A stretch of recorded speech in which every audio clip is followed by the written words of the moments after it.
On établit l'empereur dans la position de Longwood, exposé à tous les vents, terrain stérile, inhabité, sans eau, n'étant susceptible d'aucune culture.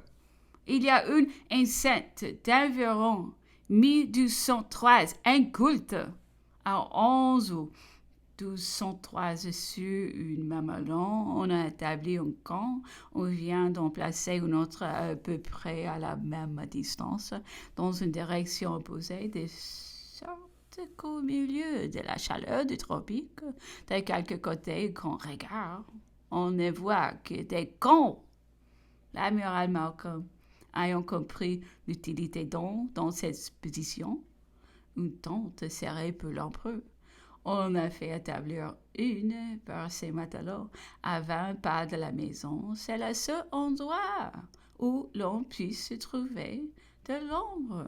Toutefois, l'empereur n'a lieu que d'être satisfait de l'esprit qui anime les officiers, les soldats du brave 53e, comme il avait été de l'équipage du Northumberland. La maison de Longwood a été construite depuis servir de grange à la ferme de la compagnie depuis le sous-gouverneur de l'île. Il a fait établir quelques chambres. Elle lui servait de maison de campagne, mais elle n'était en rien convenable pour une habitation.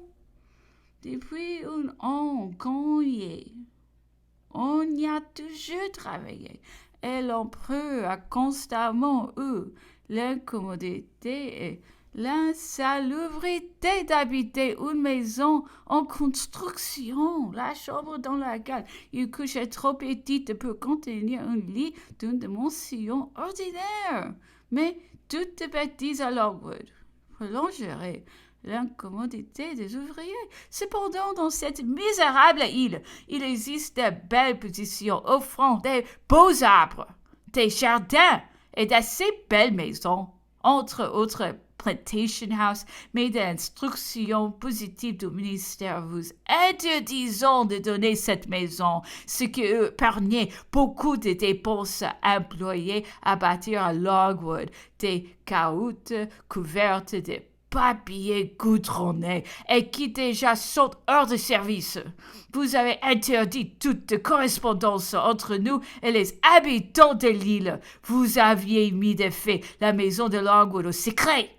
Vous avez même entravé la communication avec les officiers de la garnison. On semble s'être étudié à nous priver de peu des ressources que offre ce misérable pays, et nous y sommes comme nous le serions sous le rejet de la sanction.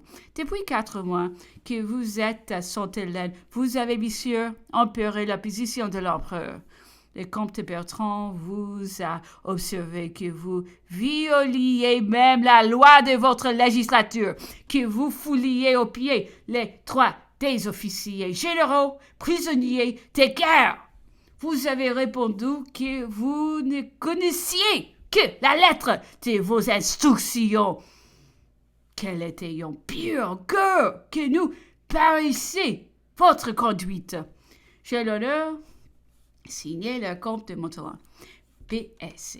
Je vais signer cette lettre, monsieur, lorsque j'ai reçu la vôtre de 17.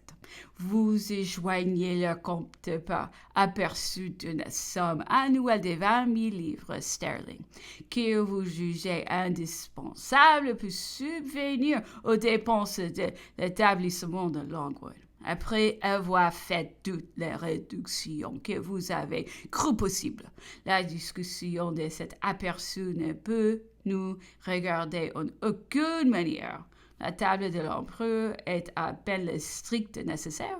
Tous les approvisionnements sont de mauvaise qualité et 4 fois plus chers qu'à Paris. Vous demandez à l'empereur un fonds de 12 000 livres sterling. Vos gouvernements ne vous allouent que 8 000 livres sterling pour toutes ces dépenses. J'ai eu l'honneur de vous dire que l'empereur n'avait pas de fonds, que depuis un an, on n'avait reçu ni écrit aucune lettre et qu'il ignorait complètement tout ce qui se passe ou a pu se passer en Europe. Transporté violemment sur ce rocher à 2000 lieues sans pouvoir recevoir ou écrire aucune lettre. Il se trouve aujourd'hui entièrement à la discrétion des agents anglais.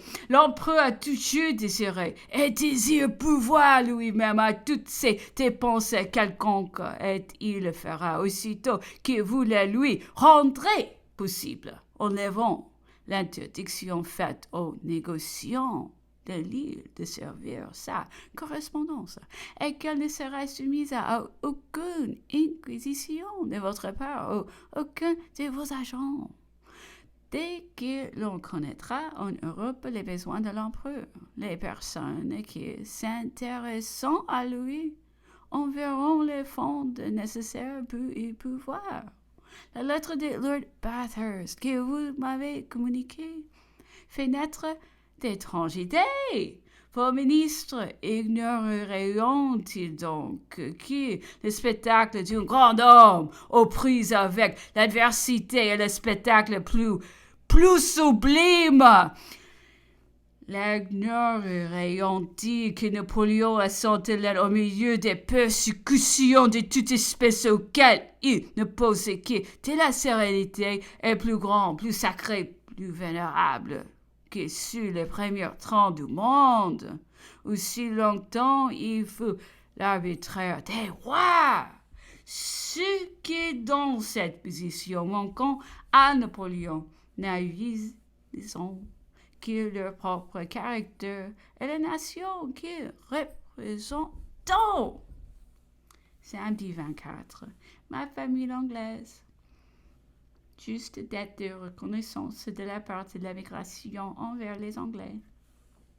Général Joubert, Petersburg, Moscou, sont incendiés. Projet de Napoléon se fut revenu vainqueur. J'ai été sur les 2 heures joindre l'empereur dans sa chambre. Il me levait dès le matin, fait demander mon atlas. Je l'ai trouvé achevant de parcourir la carte de Russie et les parties de l'Amérique, avoisinant les établissements russes. Il avait beaucoup souffert durant la nuit, beaucoup toussé. Cependant, le temps était redevenu tout à fait doux. Il s'est habillé pour sortir. Durant sa toilette, il revenait souvent sur l'heureuxité de l'Atlas. Le mérite de son exécution, l'immensité des choses qu'il contenait, et finissant comme de coutume par Dieu. Quel orgueil! Quelle idée! Quel ensemble! L'empereur a gagné le jardin. Je lui ai dit que j'avais écrit le matin en Angleterre et répondu une lettre que je lui avais lue il y a 2 ou 3 jours.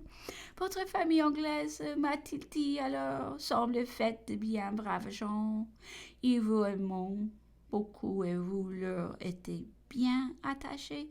Sire, et j'ai répondu, je les ai soignés en France durant leurs 10 années de captivité et ils avaient pris soin de moi en Angleterre.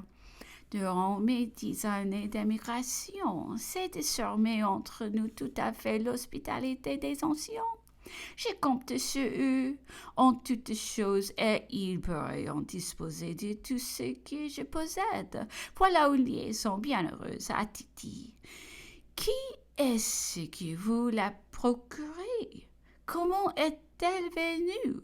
Je lui ai fait alors l'histoire de ma connaissance avec cette famille.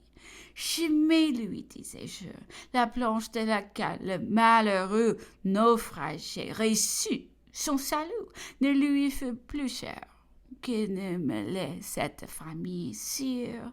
Il n'est point de faveur, il n'est point de trésor que puissant acquitter les soins que j'en ai reçus, ni le bonheur qu'elle m'a donné.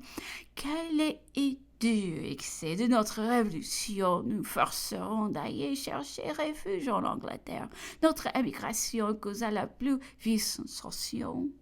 l'arrivée des tant illustres exilés, leur fortune passée, leur affreuse condition présente, occuperont tous les esprits, rempliront tous les sentiments. Il en fut question dans les assemblées politiques, dans les églises, dans les cercles, dans les ménages. Cette catastrophe réunit toute la classe, excita toutes les sympathies.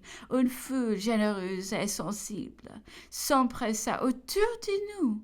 Nous fûmes l'objet des soins les plus délicats et des bienfaits les plus réels. Tel fut, il faut l'avouer, le spectacle attendrissant qui présenta la grande portion de la société d'Angleterre, en dépit même du sentiment d'opinion. C'est un témoignage que notre reconnaissance se doit à la vérité de l'histoire.